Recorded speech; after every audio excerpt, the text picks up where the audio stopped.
My name is Richard, and this is a story of how I became a ghost that haunted an empire. The irony wasn't lost on me. Sitting in that sterile boardroom where my career was about to flatline, I remember the first time I'd walked through those mahogany doors. Back then, I was the golden boy, the creative strategy mastermind who could transform abstract concepts into million-dollar realities. I was the architect of their future, the one who made impossible dreams profitable. That was before I made the cardinal sin of falling in love with the wrong woman. The beginning of everything. Before Vivian became my wife, before her father became my executioner, I was already building his empire from the inside. As creative strategy lead, I commanded a team of innovators who turned imagination into cold, hard results. My strategies didn't just get noticed. They got stolen by competitors who'd pay millions to understand how we stayed 3 steps ahead of everyone else. The night everything changed started innocently enough. A simple dinner at the CEO's mansion, a thank you gesture for the team that had just secured the company's most profitable quarter in history. The chandelier cast golden shadows across the marble floors as industry titans mingled with my colleagues, their laughter echoing through rooms that cost more than most people's homes. Then I saw her. Vivian moved through that crowd like she owned not just a room, but the very air inside it. She wasn't just beautiful. She was magnetic, drawing attention without trying, commanding respect without speaking. When our eyes met across that opulent dining room, something electric passed between us, a recognition that felt ancient and inevitable. "You're the one Dad's always complaining about," she said when she finally approached, her smile mischievous. Too creative, too independent, too dangerous. I should have listened to that warning. The war for love. Her father saw me coming from miles away. Charles Morrison didn't build a billion-dollar empire by letting wild cards near his precious daughter. He'd already hand-picked her future. Some blue-blooded nobody with a trust fund and zero personality, someone who'd merge families like merging businesses. But Vivian had her father's steel spine and her mother's rebellious heart. "I won't live a life built on someone else's blueprint," she told me the night I offered to walk away. We were standing on her penthouse balcony, the city sparkling below us like fallen stars. "If you think I'm going to let him choose my happiness like he chooses his ties, you don't know me at all." The wedding was a masterpiece of controlled chaos. Every photo looked perfect. Every speech hit the right notes. Every smile gleamed for cameras. Politicians, Fortune 500 CEOs, and media moguls filled the cathedral like this was a royal coronation rather than a marriage ceremony. But I saw the truth in Charles's eyes when we shook hands that day. This wasn't acceptance. It was strategic patience. He was playing the long game, and I was just a temporary obstacle to be removed when the time was right. The slow burn. The honeymoon period didn't last long. Corporate politics became personal warfare, delivered with surgical precision. My workload doubled while my resources halved. Deadlines became impossible, expectations became unreasonable, and my innovations became team efforts when they succeeded, personal failures when they didn't. In meetings, Charles would dissect my strategies like a professor grading a failing student, his voice dripping with polite disappointment. The same concept that had earned the company millions suddenly became unfocused and impractical when I presented them. "Perhaps Richard needs more guidance," he'd say, his tone suggesting I needed remedial business classes rather than the respect I'd earned through years of success. But I wasn't just fighting a war at the office. At home, Vivian was changing, transforming into someone I barely recognized. The woman who once laughed at corporate stuffiness now attended charity galas like they were religious obligations. The wife who used to mock her father's manipulative friends now counted them among her closest confidants. "Maybe you don't value me anymore," she said one night, her words sharp enough to draw blood. I was working late again, trying to prove myself worthy of a position I'd already earned 10 times over. I did value her. Too much, maybe. But how do you compete with a father who spent 25 years perfecting the art of psychological manipulation? The discovery, the moment that shattered my world, came disguised as domestic bliss. We were in the kitchen, Vivian showing me photos from another high society event, her phone glowing with images of designer gowns and forced smiles. When the screen dimmed, I reached to tap it back to life. My fingers swiped instead of tapping. The image that appeared made my blood freeze. Vivian, lying against the chest of Marcus Webb, the same executive who'd been sabotaging my every move at work. Her expression was peaceful, intimate, completely unguarded. This wasn't a professional photo or an accidental moment. This was the face of a woman in love, with someone who wasn't her husband. Vivian's reaction was immediate and telling. She snatched the phone like I discovered state secrets, her face cycling through panic, guilt, and finally, anger. "You're imagining things," she snapped, already moving toward the door. "That's an old photo. You always jump to conclusions. But some conclusions don't require jumping, just opening your eyes." The setup, everything clicked into place with horrible clarity. Marcus Webb wasn't just undermining my career. He was stealing my life, one piece at a time. Every block promotion, every questioned decision, every mysterious rumor had his fingerprints all over it. From that moment, I became a different kind of employee.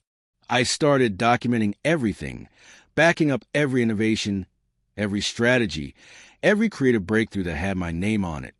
I created encrypted drives and hidden folders, building an archive of intellectual property that belonged to me, not the company trying to erase me. And then I stopped giving them my best work. If they were planning to destroy me, they wouldn't get the satisfaction of doing it with my own weapons. The end came exactly as I predicted. A major campaign, one I'd been deliberately feeding with second-tier ideas, got leaked to the press. Confidential files, strategic reports, blueprint concepts, all suddenly appearing in competitor analyses and trade publications. The backlash was swift and brutal. Angry clients, embarrassed partners, and a boardroom full of executives pointing fingers directly at me. The execution. "Performance issues," Charles said, his voice flat and final.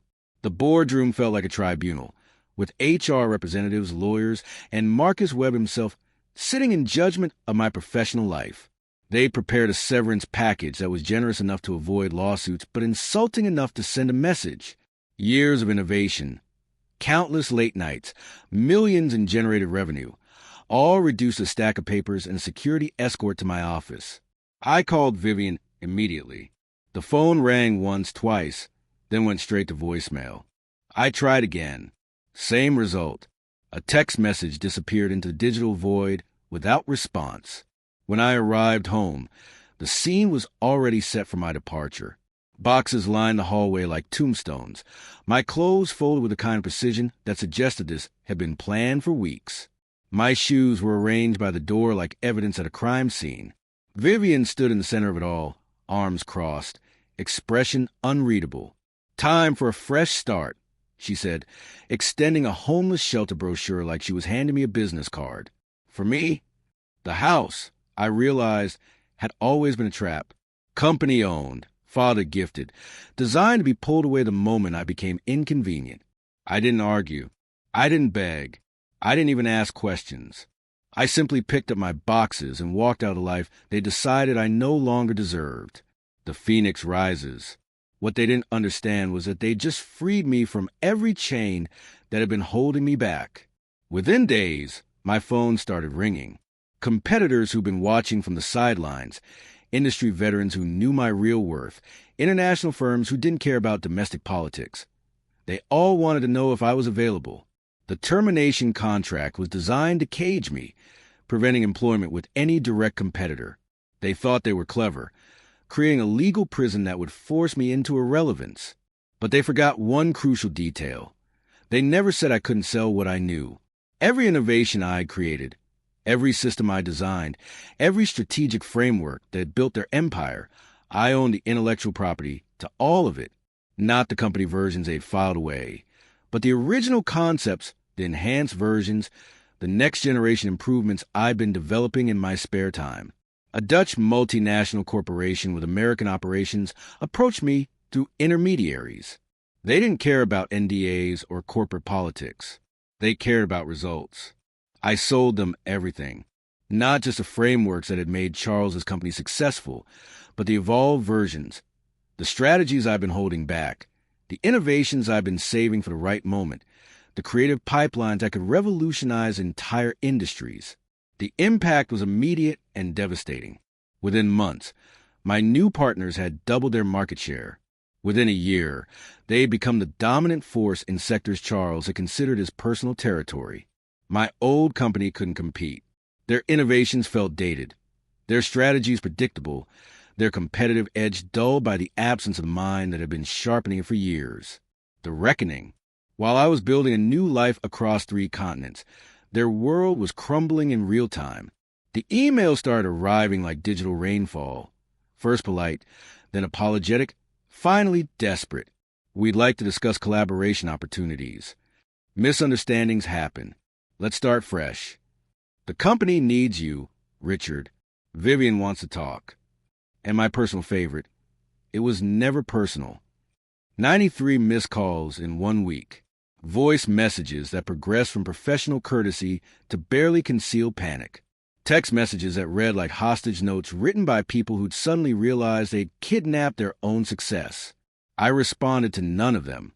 The lesson: standing on a balcony in Amsterdam, watching the sun set over canals that had witnessed centuries of human ambition and failure, I understood something fundamental about power and revenge. They thought they were writing my ending. Instead, they'd written their own beginning, the beginning of their relevance. True revenge isn't loud or dramatic. It's not about confrontation or public humiliation. True revenge is building something so magnificent that your enemies become footnotes in your success story. They wanted to erase me from their company, their family, their world.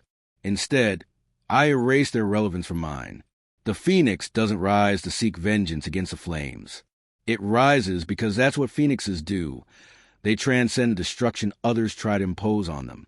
Some fires are meant to forge you, not burn you. And some endings are just new beginnings in disguise. In the end, they didn't destroy Richard. They liberated him. And in a world where intellectual capital is the ultimate currency, they just handed their most valuable asset to their greatest competitor. Sometimes the best revenge is simply becoming everything they said you'd never be. Without them,